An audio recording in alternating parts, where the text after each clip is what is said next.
All right, Ski. So, welcome, Mr. Piper, to Yes. Bullfrog Hikes. How are you Yeah, today, sir? How has life been post trail? it's been all right. Mostly just working. How about yourself? Same. I kind of went back to work like right away. Just picked back up driving the kids to school. I'm kind of a school bus driver, so Oh yeah. I got remember back into you that. telling me that right before you quit. Right. Yeah. I did, and my boss took me right back. That's what was so crazy. He's like, "Oh, come right Really? back." Yeah, it was really It was good. like I knew you were gonna come crawling back, you little Your bitch. little squirrel, fucking yeah, dude. He like Yeah. yeah, he knew it too. I mean, to be fair, in reality, you're only gone for what, like 2, 3 months? Like, It was like three, and it was more than that because I actually didn't get back on right away. I kind of took some extra time in between to like recoup a little bit because, dude, when I came off of the trail, I was like fucking malnourished and just like dehydrated and like I was like a skeleton, dude. I needed to just rest. Like all I wanted I to re do was sleep all day. yeah, I remember the first 2 weeks getting off the trail. I was basically like just bound to my bed. I did not have the energy to do so much as stand up. Right. It's wild. It's so weird coming back and like now you're broke because you spent all your money on trail and now you gotta Mm, like work, but you don't want to. You don't want to lift a finger. You just want to like just lay back, eat food, and then go back to sleep. Like that's all I yeah. wanted to do, man. It was Maybe crazy. watch a little YouTube sprinkled in there. Oh yeah, a little YouTube. Yeah, you know the usual. Yeah. Yeah. Yeah, I actually lucked out in that manner that my nana actually let me crash on her couch for a little bit so I didn't have to worry too much about all that. Nice. Yeah. It actually took a few months to even find a job. I don't know how. We live right by a city, and I probably put in 100 or so applications and only got 2 interviews, and then Damn, only dude. actually got accepted for one. It's wild. Yeah, I know. Like they don't. I feel like a lot of those applications just go nowhere because it's like they don't even get back to you to let you know like whether they're even like they could just say, "Oh, we're not interested," or "We found someone else," but they don't even do the courtesy of doing that. They just don't reply and like yeah.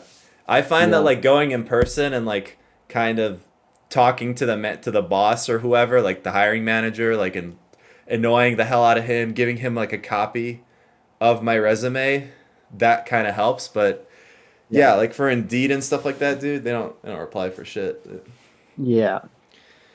All right. So I guess we should probably get a little bit more on topic, right? We were going to talk about equipment, stuff like that.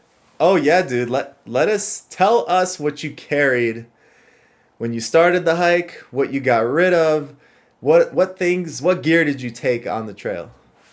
So there were a lot of things that I got rid of maybe 2 or 3 weeks after starting. Um, I'll start with what I held on to through to the end, obviously. I have my backpack down over here. I don't remember what brand it was. It was actually a gift from my sister. I've got for a sleeping bag. I still use it to this day, actually. I've got a big Agnes sleeping bag. It's rated for 20 degrees. Never really needed much more. If it got colder, you just put on some clothes. Nice. Um, if you remember when I started the hike, I didn't have any trekking poles. It's Yeah. actually how I got my first trail name is Moses because I always had wooden sticks. Yeah, dude. So that's pretty much the core three things that never got changed out, other than I guess like my phone. Every other piece of equipment got changed out at some point. Um, let's see. I remember at one point you had like no sleeping pad either. Did you even have a sleeping pad from the start or were I you did not have a sleeping pad. No, I used a cuz hammock. So you had a having a sleeping hammock, pad. yeah. Yeah. Yeah, I used I also don't know the brand of that because the hammock was a gift from a friend of mine's. It's not like any fancy can't like hiking or camping hammock that like I've seen other people on the trail use. It's literally just like I think it's like a Walmart hammock. Okay, yeah, like one And of it's those like Amazon, like Wise Owl type hammocks, or maybe, or I think Walmart, they have like what's that brand that they always have at Walmart? It's like, Um, fuck, I forgot. ah, Ozark Trail. Ozark Trail, dude. Yes, Yeah, there's some good shit too. dude. Like It's decent. it's decent for the price. It's sufficient to say the least. Yeah, there's like certain items they make that are not bad. Like their trekking poles, I hear are pretty like freaking bomb proof. I mean, they're heavy, but I was like Yeah. playing with them in Walmart, and I'm like, these things seem better than my Black Diamond ones. Like they're thicker. The metal is just like more durable. If I was like fighting a bear, I would much rather have the Walmart ones. If I'm being honest. Well, I think the point of the Black Diamond is that you're not going to be fighting a bear with them. They're supposed to be light, so you can use them for a long period of time.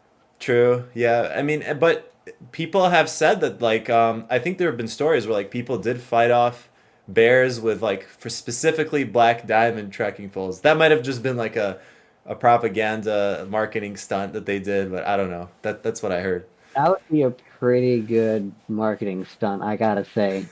Yeah, it's like all the other trekking poles got destroyed, but like the Black Diamond ones just like held through and killed the bear. Yeah, yeah. Going out fighting wild bears with trekking poles instead of bear spray. Yeah.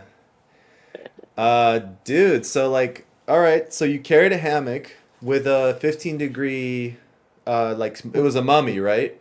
Did it have a hood? Yeah. It did have a hood. It even had a little thing so you could cinch the hood closed. Very nice. Cool. Um, if anyone's seeing this that's gonna try and do something like the AT with a hammock, either be ready or have already conditioned yourself to the cold a little bit, or for the love of God, get an underquilt. Oh yeah. Yeah, Yeah. for a hammock it's important. Yeah, I never ended up getting or using an underquilt. That's because I'm already pretty used to the cold most of the time, so it didn't bother me. Yeah. Um, but I could see it very quickly becoming a problem for a lot of people. Yeah. And you know what's hilarious is like I remember I was like hanging out in a shelter one time with you and you were like I think I asked you, I was like, hey dude, how do you like sleep in a 15-degree bag like when it's super hot and when it's super cold? And he's like, you just do it. You just You fucking just do did, it. Like you're you not just gonna be did it. comfortable, dude. It's just it is what it is. Like just put the thing on, go to sleep. And you Yeah, did, and you were just sleeping on like hardwood. I was like, damn, like all right. I you mean, just if he can do it, yeah yeah you just do it. Like if it's hot, you can just kind of open up the sleeping bag so yeah, just like kick ventilate a a little foot bit. out. Like yeah, Yeah. And if it's really, really cold and you don't have anything else other than your sleeping bag, like me, just wear your cold clothes when you go to sleep. it's wise advice from a wise man. It's Yeah, all about utility. If you've got one thing that can do two things, don't get two separate items to do. Like if you've already got warm clothes, don't get the extra equipment to make what you're sleeping in warmer. Just use the warm clothes. You'll save yourself money and weight. right. And it is. I've heard that getting a warmer sleeping bag is gonna cost you less weight than adding more clothes to your setup. So Mm, you'll get a lot more better like weight in in your pack by just getting a better lofted sleeping bag. But I mean, also, yeah. yeah, like about that thing when you slept in the shelter, like you had a 15-degree one, so it was kind of puffy on the bottom because the whole thing was pretty lofted. So you kind of got a little bit of cushion from the bag. I mean, you're a light guy, so that Yeah. kind of helped a I little bit. I will say one of the things that sleeping without like a pad, it can be very uncomfortable on your hips and shoulders. So what I ended up learning is I had a synthetic down puffer jacket. I would just kind of roll up and slip underneath like my hip, like right here, and Yeah. that would relieve a lot of the pressure. Yep. And I think for a lot of people that are just trying to sleep on the wood, that's going to be their biggest obstacle is it's going to be very uncomfortable if you don't have anything to release the pressure on your hips. Yeah, for sure. That's a good point. But then like the only downside is when it gets super cold, you're just gonna just gonna have to deal with the suck of not having that hip relief. Yeah, So, but hey, I yeah, mean that's that's kind of how it goes, right? That's just how it goes. yeah. It's like that with everything. I mean, when weather gets bad, everything's kind of just you got to be more careful. You got to keep things dry and hopefully you have I enough mean, dry clothes to keep you warm, you know? just gotta be comfortable being uncomfortable, pretty much. Yeah, exactly. That's half the fucking trail. Dude, it's I would say it's more than half. Like in my opinion, I think the trail's like 80 to 90% suffering and like 10 to 20% like fun and awesomeness. I mean, I Yeah, loved the whole thing, but realistically, it's there's so much hard work of just walking and like working out all day to put in to make it yeah, happen. And yeah. That's for sure. yeah. Oh, one of probably the single most important piece of equipment any person, especially at the start of the hike, can have is a shit ton of ibuprofen.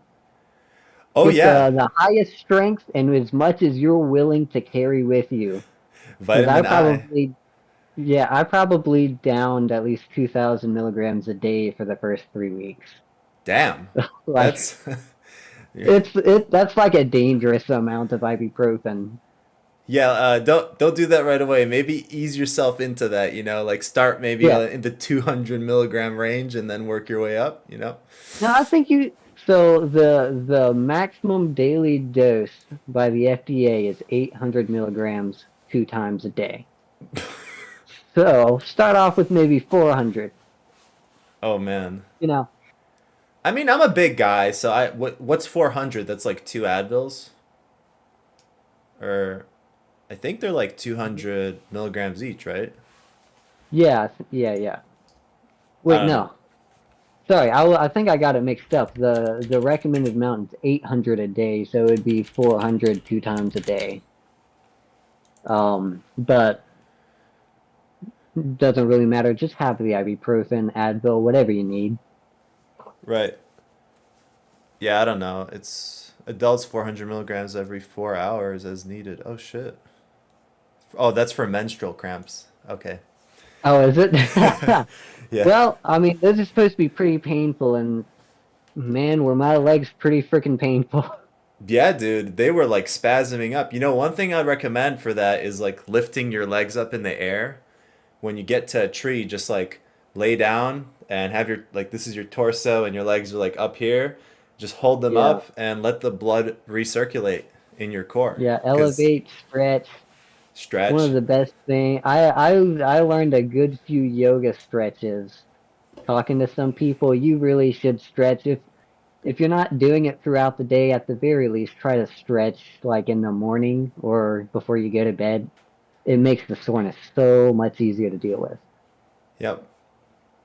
Um, for sure, for sure. That's something I forget to do, and you know it's hard to do because you get lazy sometimes, and you're coming into camp and you're like, damn, I'm just so like tired, and I don't want to stand out here in these mosquitoes and stretch and like get rained on at the same time, and like sometimes like everything is happening at once. Like it's hot, there's mosquitoes, everything hurts, you have chafing, it stinks, you're hungry, you're tired, like everything's just like at the same Yeah. time, and you're in heavy bear country, so you're like, uh, this is just I don't want to do anything, and I don't even want to cook because I don't want to be mauled to death. yeah. Okay, you did cook some really cool stuff. I remember you made that grilled spam on your stove, where you Oh like yeah. sliced up the spam. That was awesome, dude. That tasted so Yeah. good. I've tried recreating it here at home with like a frying pan. It doesn't work. You have to do it over a flame. Um, Probably the best way to make spam. You can add plenty of stuff to it. There were a couple of times I like did that, cubed it, and put it in ramen. Oh, But okay. honestly, it's sometimes it's just easier to just cut out a slab of spam, put it over a fire, and it's great. Yeah, it gets all crispy. But would you like use the you know like how you have a lid on your pot, you can like just put use that as like a little frying pan? Would you want to try that instead or you just want like direct flame like Gas I me don't know up. what it is, but it's the direct flame that does it. I think that's what burns off the fat and crisps it up a good bit. Because if you're just like if you've got it on metal, it's just direct heat transfer, and that'll get it heated, but that it doesn't give it that crunch without essentially burning it. These are some expert chef recipes from the man Yep, himself. So take down notes, people. I got real good at cooking like two specific things, and that is some bomb ramen and some spam. Yeah. That was, dude. That those were the two things. Yeah, like those ramen bombs. That's what you do. Just ramen. People had the refried beans. I think. Well, a ramen bomb is refried beans, ramen, and Idaho and mashed potatoes in one big mixture. I think. Yeah, I never actually yeah, tried that. pretty I did much. those separately. Yeah. Um, I don't think I ever did it either, but I heard a lot of different recipes using ramen, like putting in a bit of like um, peanut butter with your ramen. I've Okay. also heard adding some like cheese to it makes sense. Um, don't do American cheese. Whoever said ramen and American cheese together was good, they're wrong. Does it just like get all over your pot and then you can't like clean it out and it's just like a sticky The hot mess? flavor the American cheese it like melts in with the ramen and the water perfectly fine, but the flavors do not come together and it leaves like an oily residue over everything. Yeah, dude. It's really bad.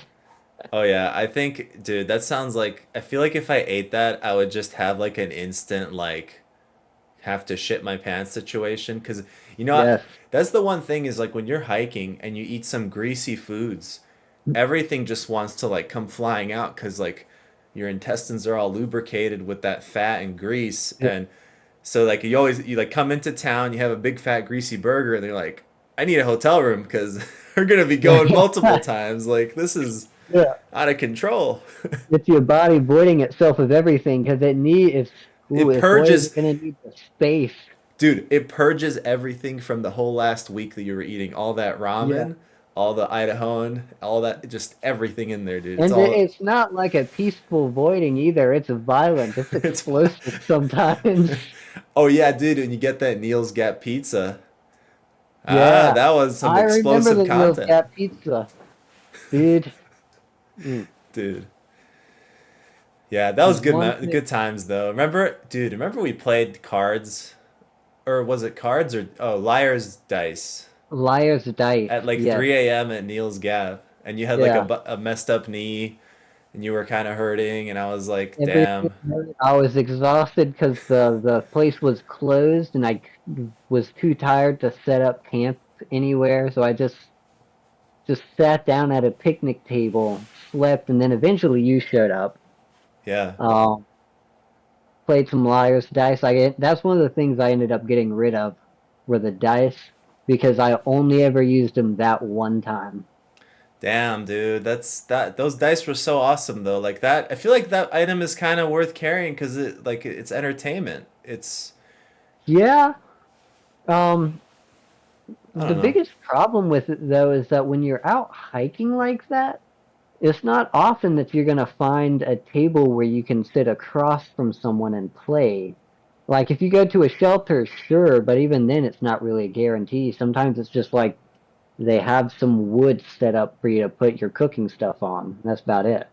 Right, like the one thing I would imagine is like maybe if you're at a shelter and it's like there's a downpour and you're kind of stuck with one other person and you guys can set up together and just play the game. But realistically, there's so many people on trail the time of the year that we were hiking that if it was raining, that shelter would fill up pretty quick and there wouldn't be space for to do shit. Like everyone's just on top of each other and you're not playing dice Yeah, probably. it's kind of it's kind of great and sucks at the same time because you have constant companionship with people, but sometimes you don't want constant companionship. I know, dude. So many times I've just all I wanted was just privacy and to like get away from people because I just felt so tired and gross and just like I don't know, like I wasn't in the mood of like that whole the whole vibes of that were going on that day, you know. Just I just needed to like go to my hotel room and go to sleep because that's all I wanted to do, just pass out. Yeah. Um, Mm. but yeah, uh, you know, one gear item I noticed that you had was your Nalgene bottle. Do you remember that thing? Yes. That I was quite still heavy. have them. It's not as heavy as you would think, and I think it was worth it because I was getting tired of like swapping out smart water bottles every other week or so because they That would get crushed up, battered, bruised. that's fair. Yeah, And I I hear mean, that. water is everywhere. You don't, it's kind of a waste to buy, it's a waste of money to go out and buy the water when you can just get a water bottle for like $10 or free if you're me. Right. Was your thing was 48 liters, 48 ounces, 48 fluid ounces, right? One of them was 1.4 liters. one like 1 liter, and then the other one was like 1.4 liters. Yeah. Okay, because I just pulled up the weight quickly on REI, and there's one that's like 6.9 ounces. So I mean, that is significantly heavier. Like a smart water bottle is like 1.2 ounces, Yeah. but I mean, look, one thing I will say about Nalgene's though is you can boil water and put it in there, and the bottle won't like melt or, you know, get all gross. Like it's designed to hold boiled water, and then you can slip it into your sleeping bag and warm up at night. So I did not know that. That would have been some really good information to have, honestly. I only found that out recently. So yeah, I didn't know either. But if I was camping in the winter, I would take that instead. I would not take a smart water bottle. It's just not worth Yeah. it. But yeah, I kind of hear you on that price aspect because those smart water bottles are like $2. Yeah, And why about do you want to buy $2. them? You just buy this one time and you fill it up. You don't have to ever You know, I have mean, to buy smart water. when you go to get the smart water bottles, it's not like you're just getting one. Even if you get the liter one, you need to get at least two, maybe three if you're a pretty large person. I needed three for So like sure. even if it by the end of the hike it's what a difference of $40, that's an extra stay at a hostel, right? So Yeah. I would say it's worth it. Dude, shit adds up quick when you're on the trail. Like, and Oh, you want to stay at all the hostel. I mean, I'm not really a hostel guy, but I wanted to get a room whenever I could, like a hotel room or at least split a room with someone. I wanted to eat out. It's really hard it requires an insane amount of discipline to through hike on a budget, especially, but even on a bigger budget, like shit just gets expensive these days. Like if you need some money in your budget for like shoes and shit too, like because that's gonna yeah. get worn out for sure. Hopefully nothing breaks, like your tent or something like that. But I those things might break. Have you had any I gear will failures? um other than shoes, no, not nothing major. Um I actually got really lucky because I have like an average foot size, so I just went to hiker boxes most of the times and picked up people's leftover shoes. And that got me through most of the hike after the first pair, Yep. which is great because the estimates that you'll see online or like in books about how much you need to hike, it's like I remember a few articles saying that if you're good with your budget, you can get away with doing the trail for about $4,000. And while that might very technically be true, that would be basically you're buying the cheapest everything and you don't stay anywhere or eat out ever. I I just don't know Um, how you can survive on such a low budget for food. Like if I ate only ramen and like that sort of crap, I would just be so freaking miserable. I don't know how you would Not like to mention mentally survive. you would have so many nutritional deficiencies too. Dude, they're gonna happen anyway. But I'm saying if it's amplified by the freaking budget limits, you know that's really Yeah, bad. definitely I would estimate if you're trying to if you think you can be super frugal, but you still want to actually enjoy some parts of your hike, have at least like 6.5 grand. I think would be about a good estimate. Seven if you can. That should get you if you're really careful. I made it halfway with about $4,500, and by the time I got back, I still had 6 or 700. That's really good. So yeah, And I did pretty good. you stayed at quite a few hotels that you didn't need Yeah. to. You could have tented. So, So I did that a lot in the first month or so. Yeah, I don't regret doing it. I think it was necessary. Having a comfortable place to sleep and recover is very important that first month. oh, But for once sure. I had started noticing the budget shrink, I almost exclusively stayed away from hostels unless it was like vital. Right. Yeah, and especially when you're getting on trail cuz like you're still kind of used to regular life and it's really hard to adjust mentally to like kind of living like a hobo in the woods. Yeah, So, you know, you need it. You need to and actually I think it is the best to spend it early like if you're going to stay at a lot of hotels and hostels cuz that is kind of like the funnest part I think of the trail is the beginning, and then you kind of yeah. get over your honeymoon phase and you're like, all right, this is now kind of just more of a challenge and I'm just like going balls deep and getting ultralight. I'm just barreling. All right, I got past the Smoky Mountains. It's all gonna be pretty warm from here. Time to ditch the heavyweight shit. I'm getting all this lightweight stuff. I'm just going for it, you know. Never ditched any of my heavyweight stuff. I just got rid of clothes that I never wore. I had like one pair of clothes and then some pajama pants and a jacket. Nice. Oh, you have a story about your jacket. I don't know if you want to tell it. I don't remember where it was exactly. I remember like we just had come out of town. Maybe it was like Franklin, pretty early on, and we were like climbing up this mountain, and I think your jacket soaked through. Um, and you got pretty cold there for a second. You were setting up your tarp. Yes. Yeah, I think that was probably the closest experience to straight up hypothermia I've ever had. Yeah, I think it was like 40 degrees, which doesn't sound too bad with proper equipment, but the second you start getting like rained on and you don't have stuff to keep water off of your clothes, ooh, you get cold really quickly. yeah, By the time we had actually stopped to set up, I barely had any movement in my hands. Like I could barely tie a knot to set up my hammock or my tarp at all. I remember you basically had to do like 75% of the work for me there. yeah. Thankfully, I showed up. If I wasn't there, I think you would have been okay because there were a few people on the way later on. Mhm. But it was a difficult spot to be in, dude. That was tough. Yeah, Um, surviving off of the heat of some cigarettes. dude, those that cigarette saved your life, man. I remember I lit it and you were like, whew, you just like got restored. I was like, oh, thank God he's back. Yeah, Because for a you get some second there, warmth you were in the like, lungs. you were almost like paralyzed, like setting up Yeah, that tarp. You were like doing the stuff, and then you're like just pausing there for a second, like thinking, or I don't know. But I was like, yeah. wait, is he I was okay? Like, what's going thinking. on?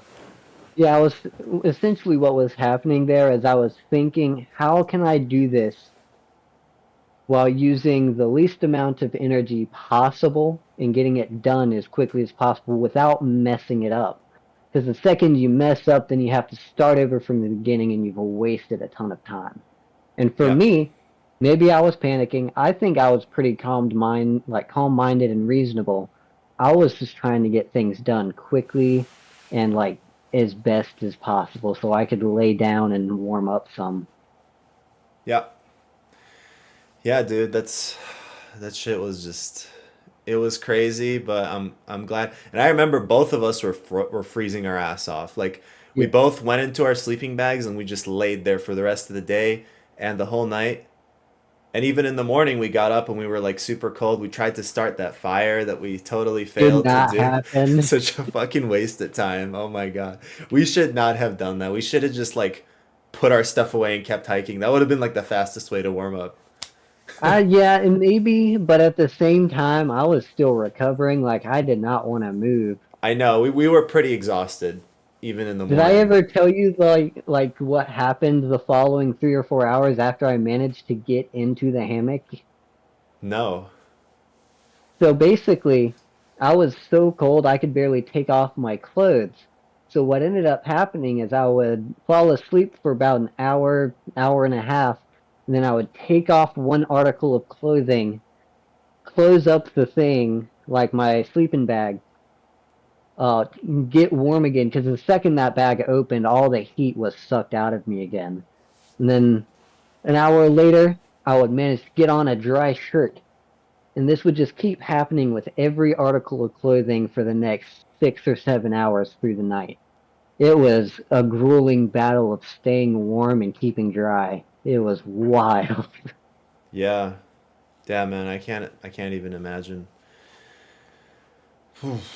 Would you do Some you think wild. you would still hike with a hammock, or are do you think you would maybe try a tent instead, just based on that experience, or are you still kind of a hammocker? I quite liked the hammocking. It made it really easy to set up in most places. Um, but I would definitely have like an underquilt. And my biggest problem with the hammock was actually that I had gotten a rain tarp from Walmart that was about 4 or 5 pounds too heavy.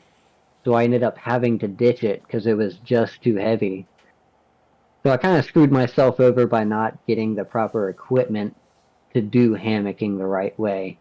Right. Um, I would pick hammock. I have seen some really like minimalist tents that I thought were fantastic. There was one that a guy let me use outside of a hostel. It was essentially just a tent that you pitched with two of those flexible poles and then like your trekking pole. It weighed like half a pound altogether. It was astonishing. So if you can get Damn. one of those, get one of those. Hell yeah, that's sweet. Yeah. Half a pound for a tent.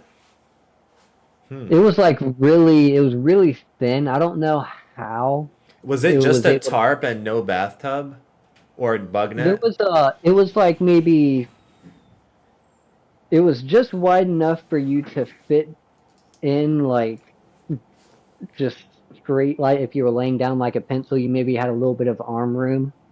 It was just a very small tent and it worked great. Like it kept me dry. It was thunderstorming outside and it kept me dry. I don't know what they did with it, like how they got it to be that small, that light, and that waterproof, but it was pretty awesome. That sounds pretty sick. Wish I had that thing for myself. I mean, half a pound would be awesome. My tent is like around, it's a little over a pound, maybe like 17 ounces. Then once you include the steaks, it's like 19, 18, 19 ounces, somewhere in that ballpark. But it's great. You do need a trekking pole, so I guess if you include the weight of that, it's plus another 8 ounces. But that's not I really don't included think, because I'm gonna have my trekking poles anyway. So yeah, I wouldn't really count the weight of the trekking pole to it.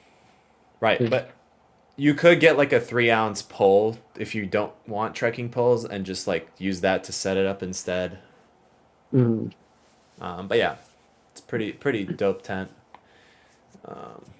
Isaac, I miss you, dude. It's been so long, man. It We has. need to hike again. Yes. We need to catch up and grab some beers. Ooh. In fact, I do turn 21 in 5 days. Oh shit! Yeah, Congrats, dude. hell yeah. That's huge. Damn, man. Yeah. I wish you had like I wish I could have come there like during my winter break that's literally over tomorrow because I'm back to work tomorrow, but damn. Nah, man, it's fine. It's fine. We could do a We definitely, virtual session. yeah. Oh, I know. We'll both get a set of GoPros, right? We'll mount them to our backs and we'll each hike a different spot in our own state and we'll just act like we're hiking together. Hell yeah, dude. Yeah. That you know, I was kind of thinking that I was like I should maybe set up my like for this podcast, maybe I should have been in the woods, but I would have just been like shivering and like you know what Yeah, I mean? dude, it's Like so cold down here right now. yeah, dude, it's I mean, What's the temperature there? Um, I don't Like know off the roughly? top of my head. I'm Is pretty it sure it's freezing? sub-freezing. I'm pretty sure it's sub-freezing, yeah. Let me just check real quick, actually. It's like 34 degrees. It's not bad where I am. Okay, it's 40, but it feels like 36. The past few nights I know have been down to like 20 degrees. Yeah. I guess tonight's not too bad. I've been just inside playing video games all day, so I wouldn't know. Yeah. We're supposed to get hit like by a pretty big storm this coming week, so hopefully it's not that bad, but kind of sucks when you're a driver. Yeah, yeah. Ooh, best of luck on that one, my guy. Gonna be Oof. hydroplaning and shit. So you drive bus like school buses, right? No, it's a van. I have a van It's a full of van. like disabled like disabled and special needs children. Ah, What else did I had so many like things I wanted to ask you and I don't even remember. Did you want to ask me anything? Did we miss anything? Did you have any questions about how my hike went and yeah, thing? I am curious. So it's been a while since we talked, so the reasons why you dropped out escaped me. I knew it had something to do with that a lot of people that you had made friends with had dropped out. But I was curious if there were any other reasons that led you to quitting the trail when you did.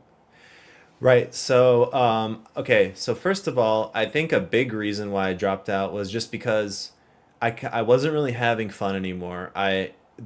For me it turned into like just a brutality like torture fest. Like it was I was just hiking, being pretty like I was kind of by myself. There weren't as many people at that point. I guess I was like always in between like two big bubbles, kind of like by myself.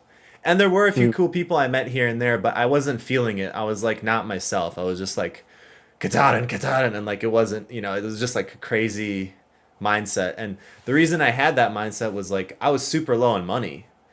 So at that point I'd already like kind of taken out a little bit of debt and shit. It was getting bad, dude. Like and yeah. and when the money gets low, you know that like the food gets non-existent. Like your pack starts to get lighter on the food side, and that's like really really bad. And It's not just bad for not having the energy, but morale wise, if you can't have a decent meal at the end of the day, it just sucks.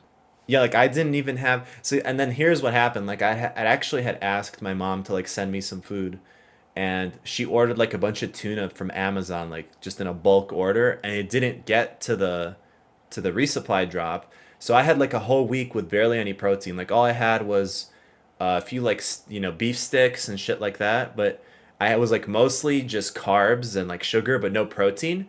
My body lost so much muscle mass in that 1 week, and that was like the last Yeah. week before I got off trail. And I at the end of that week, I felt I was like barely walking. I'm like, bro, this shit is getting like insane.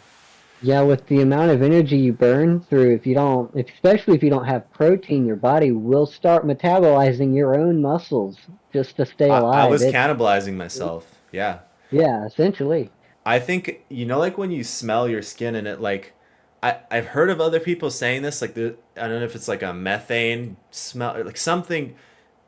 I don't know what the word is. There's like a smell that kind of like It's like a really putrid body odor when your body starts to metabolize the protein in your own muscles. yeah, man, that shit is it's scary, dude. Yeah, But that's one of the reasons I got off. Another reason was yeah, like the twins had quit for their own reasons. They just yeah, ended up getting off to around that mile mark. So I was like, I think I'm kind of done here. I wasn't willing to just destroy my whole financial future by taking out an insane amount of debt to finish, which I could have done, but then I would have come back being super broke, and I was like, that's not worth it. So I just yeah. It's decided really there, not. yeah, I was There's like, I'll no come point. back next year, you know? Yeah, there's no point in financially crippling yourself when you can just save up for a few years and go out and do it again. Like, Yeah, hell yeah. I mean, the be trail will smart always about it. be there for you. It Yeah, so I felt like it would be a bigger failure to myself to keep going than to just quit and be like, all right, I pushed it a little bit too far. This was a new experience for me. I made a lot of mistakes. I'm gonna come back next time and do it right and have a Mhm. blast, you know, and You really got the take care of experience myself. to start off strong. Hell yeah, dude. Exactly. But yeah, I had, and then I was talking to you, and you said you had like, I think you flipped up to the Shenandoahs. Yeah. How did that go? Was that fun? Or So let's see. I remember I had skipped a large section of Virginia. I think it was almost 100 miles, 90 to 100 miles. I was just getting sick and tired of Virginia. I guess there's a reason why hikers get the Virginia blues because it's boring, it's flat. At least while I was there, it was constantly so humid, like you couldn't even sweat. Like your sweat would not evaporate off your skin. damn. Um, and yeah, I just couldn't do it. So I ended up skipping up to the Shinnies. Very pretty up there, but it's interesting. It seems like it's really kind of all the good views are along the road. Like Mm, there are a few that are pretty good on the trail, but if you do a lot of road walking, I think you get a lot more good views. for sure. Um, Other than that, there wasn't too much notable about the Shinnies. I met a couple of park rangers. They're pretty cool. That's about it. I'm not surprised about the road view thing because typically it would be the opposite. But I feel like on the East Coast, there's so many trees on the trail that like you get your views are blocked by the trees, and then like you go on the road and it's like an open road, and you could like see things, and yeah, Yeah. it's a different vibe. But I feel you for sure about Virginia. It got pretty. Virginia is a tough state, dude. Like I don't remember it being flat at all. For me, it felt super steep because I maybe that was like in the beginning of Virginia. Yeah, Um, I'm talking more about like closer towards the middle of Virginia. okay. Maybe it was just I had a couple of flat days, or maybe I was just so like zoned out while doing it I didn't really even notice it. I just remember Virginia being really boring. Yeah, and dude, I think it was like Tennessee and Virginia. There were some spots where it was pretty dry. Like there was no water. I think there was like a drought or no rain for like I remember there was like a period it felt like there was no rain for 2 weeks or something and it's in a way it was like awesome. Like you're walking outside and you're like, damn, like all my stuff is dry. Like I'm just Yeah, outside. I'm like outside, but it feels like I'm indoors because I'm just like chilling, Like there's nothing to worry right. about, but then there's like no water and you have to carry a ton and that sucks. But Yeah. Somehow it was simultaneously humid and devoid of any drinkable water. all right. So were there any other reasons, or was that pretty much it? Uh, were there any other reasons I didn't like Virginia? No, why you ended up stopping. I think that was pretty much it. Money, kind of homesick. Um, trail was getting kind of not fun anymore. Yeah, And just that 1 week that took me out on the protein side. yeah. It was, Most of my reasons for stopping are about the same. Financial reasons got me pretty messed up. Um, Definitely was not eating enough. And one thing, probably the thing that what's the proverb? The straw that broke the camel's back was that it was too hot by the oh time my I God. stopped. I didn't notice that it was the heat that was killing me till I had gotten home and had a few days in the air conditioning, but it was sweltering hot by the time I quit. Like it's no wonder I didn't make it further than I did. It was so hot. Damn, dude. And were the bugs getting bad? Or, I well, yeah, I was having a lot of trouble with gnats, but for the most of the trail I didn't have any problems with bugs. it's crazy. I only got bit by 2 ticks the whole trail, and I think the other one didn't even bite me. It was just crawling on me. Yeah. I had some problems with mosquitoes, but that wasn't on the trail. I was actually camped out back behind like a Walmart, Oh, and yeah. some mosquitoes ate my feet alive. I woke up and it looked like I had walked through a field of poison ivy. My feet were so swollen from just bites. Yeah. To this day, I don't know how I didn't catch malaria or something. Yeah, you're probably in hardcore mosquito country, dude. It Yeah. happens. I had that experience even here in Southern Illinois. We went for a 2-day car camping trip and my feet got completely eaten. It was like chunks. Like they took Oh, chunks. Like I don't know what it was. It must have been a combo of mosquitoes and like crazy super gnats or something. Like it's just probably like well, like black horse flies. flies and yeah. Oh Ugh. man. It was like an allergic Oh, reaction too. Like it was I've never had so much itching. Like it was horrible, dude. you have no idea how much itching I had. Well, I suppose you do actually, now that you literally just said this, especially on your feet, on like the tops of your feet. Yeah. It's just like you're constantly itchy and simultaneously your socks are constantly scratching your feet, making yourself more itchy. You see that shit? That's like Is from a that few like, that's from a few months ago and I had it all over my feet. I have some here. It's kind of hard to see on camera, but I'm both legs cuz that's where my socks and my pants kind of separated, so that would be the spot that they attacked. mm, It was really bad. yeah. And yeah, my friend had like a whole allergic reaction. He had like bubbles, like these little blisters with like Oh, sacks of fluid in there. I was like, what the fuck happened to you, dude? You had it I worse think the than me. term Like, there is pustules. dude, that's fucking horrible. Yeah, that does sound god awful. Pustules? All right. No, dude. Oh, I feel like, yeah, like malaria, dude, and who knows what else. Yeah. Dengue fever, West Nile virus. I think Rocky Mountain spotted fever. There's a bunch of shit. There's a bunch of Yeah, there's a shit. bunch of shit. I don't think I ended up actually catching any diseases, which is a goddamn miracle It's considering I almost remarkable. never, yeah, I never wore or like put on bug spray. Not until the last couple of weeks where I was being swarmed by gnats all the time, at least. Yeah. I think I carried off spray for most of the trail, and it helped, but I wouldn't say it was like a necessity. I think just covering up would have been fine. I never got Yeah, into like bug head net territory where like I needed to cover my face and they were just attacking my eyeballs. Like I didn't get to yeah, that point, but I'm I sure I would did. have That if I was like, stayed. yeah, that was like the 2 weeks right before I hopped off. Well, really like just 1 week right before I hopped off after Harper's Ferry, pretty much. Um, yeah, you really missed, dodged a bullet there. Those bugs were terrible, man. I couldn't even eat in peace. Oh my god, that must suck. It's like you go to take a break and you're just getting attacked like crazy. Yeah, Damn. it, yeah. Damn, dude. Oh, it's already been 50 minutes. What else did we want to discuss here? Give Hmm. us some advice for aspiring new thru hikers, I guess.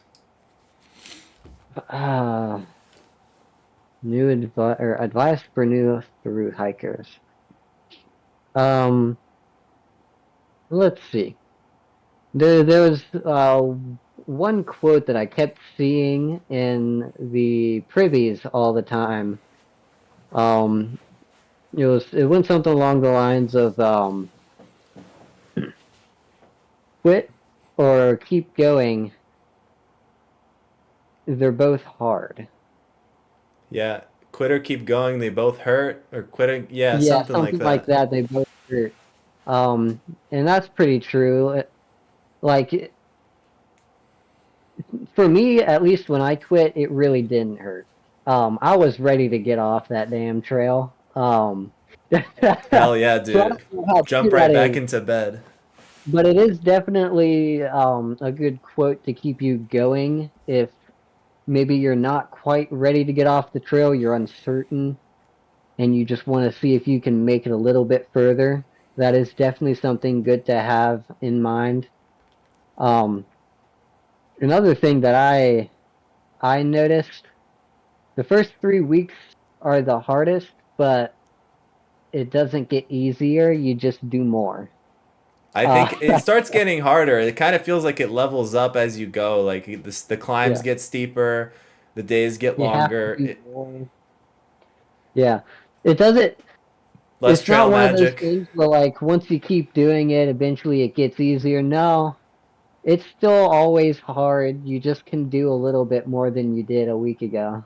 Yeah, you can push bigger miles, but it's still it gets hard. And then towards the end, which we didn't even get to that, because it's like the last 300 miles where you're like, you know, in Maine and all these like fucking really really high up mountains, and Katahdin just by itself is really hard. The 100 mile wilderness is super hard. Yeah.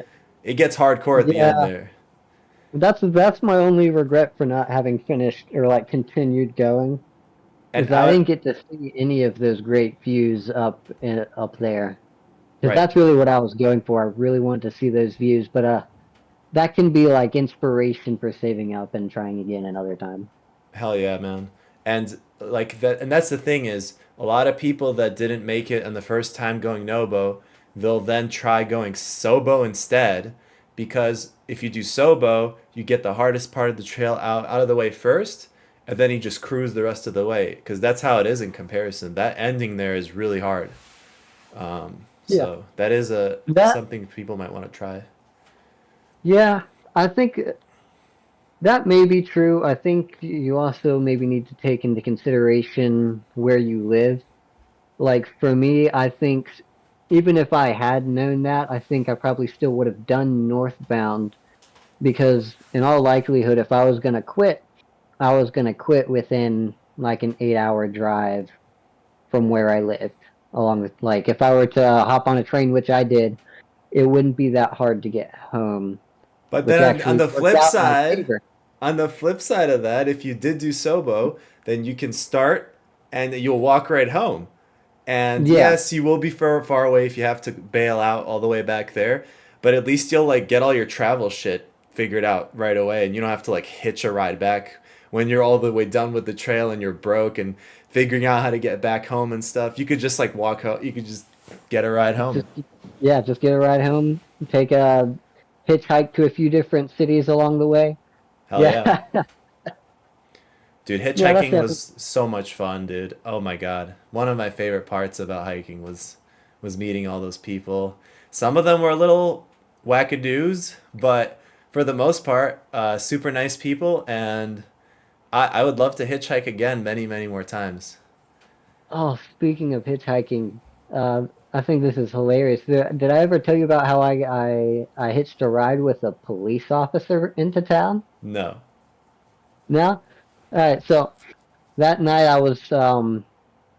was waiting to try and catch a ride the next day with a family member like into a nearby town or whatever because they were coming to visit me. So I camped out along a highway. Um but I didn't like properly set up my camp because I didn't think it was going to rain in the middle of the night. And it Yeah. rained in the middle of the night. So I woke up drenched, just completely drenched. I started hiking down the highway in the direction that I thought town was, but it turns out for about 2 hours of like of me hiking, I had gone the wrong way. Damn. So I had to start hiking back. I managed to make it back to my camping spot when finally a police officer saw me, sticking out the thumb trying to get a ride. So he was very generous, gave me a ride. Um, we talked a little bit. He was, how do I put, he was very hardcore conservative, and I was very not trying to get arrested. So I just listened to this officer talk about politics for about like 45 minutes. You And I just was like just like, stared at him straight in the eyes like, "Yep. Yes, sir. yep. Yep. It's just like, Yep. Yep." I can see how maybe some people disagree with that point of view, but I also can see your point of view, Like just trying to not get arrested, incur Yeah. the wrath of a police officer. Not ideal. Oh, for It sure was not. really funny. He was a very nice person. I don't think he would have actually done anything, Yeah. but it's just like you're a very vulnerable person. You're When you're hours hitchhiking away. illegally on the road, yeah. Yeah. Well, no, it's not illegal to hitchhike, but like, If you were on a highway, though, it is. yeah, and But if you were to get in trouble with the police, there's no one that's going to be able to bail you out. You're so far from home. Your fellow hiker friends probably won't even know you're in trouble because they're on the trail and they don't have internet signal. damn, You know what I'm yeah. saying? So you just got to play it really carefully. I And don't your think you would phone have was done anything. broken. Remember your Huh? phone? You said your phone broke, and then you had a Yes. second phone. Oh my God. Actually, so what happened? I dropped my phone, shattered the screen. I was just barely able to like parse out through the shattered remains, like it was the keyboard. So I like pulled my. I asked my nana if she would like get me like a really cheap Android phone off of Amazon and send it to this place. So that's exactly what happened. I went from an iPhone SE to this Android here. $120, by the way. This thing's great. They're great. They're great. You don't need that good of a phone when you're hiking. Like, You really don't. I mean, even when you're not hiking, it doesn't. But yeah. this isn't a tech review, so Yeah, yeah. But it's I mean it's good to know because I know I spent a lot on this phone because I was like, oh, I want to get all the sweet photos, but honestly, you just need a phone that can like use Google Maps and All yeah. Trails app and It is nice to have the photos, but you can still get decent photos on a cheap phone. They're not going to be like that super like fine detail photos that you'll see with top of the line stuff, but it's good enough. it's not going to zoom in as good either. So and that is Yeah. one annoying thing because sometimes you want to zoom in and see that wildlife and yeah, it does come in handy. But for the most part, some people hike without a phone. Yeah, I don't know how they did that. I listened to music and podcasts all the time on the trail. I Hell could yeah. not do that. Yeah, dude, those podcasts kept me going. Oh my god. Hopefully this Dude. podcast is keeping someone going. That's what's so cool, dude. Hopefully someone Yeah. downloaded this and we're in their head while they're walking at night in the middle of nowhere. That's so cool. To whoever is listening to this, whenever you make it into your next town, you should definitely download a bunch of horror anthology podcasts and listen to them in the middle of the night while you're camping by yourself. It is terrifying and simultaneously the best experience because you are genuinely terrified as you are listening to that podcast. Hell yeah. It's great shit. All right, dude, we're coming right up at an hour. That was pretty sick. Pretty good. I Hell think yeah. that's a good place to end it, man. Thank you for I'm glad I coming could be. on. Thanks for coming on, dude. Yeah, I mean, it's great catching up. Um, For sure. Even if we don't do another podcast, I definitely need to be more in contact with you. I've just been so busy trying to get my life together. Dude, same here, man. And I would love to hit you up more often too, and I will. We're gonna keep in touch, man, for sure. But thanks for coming on. Did you want to plug any of your like socials or Instagram or are you not really a social media guy?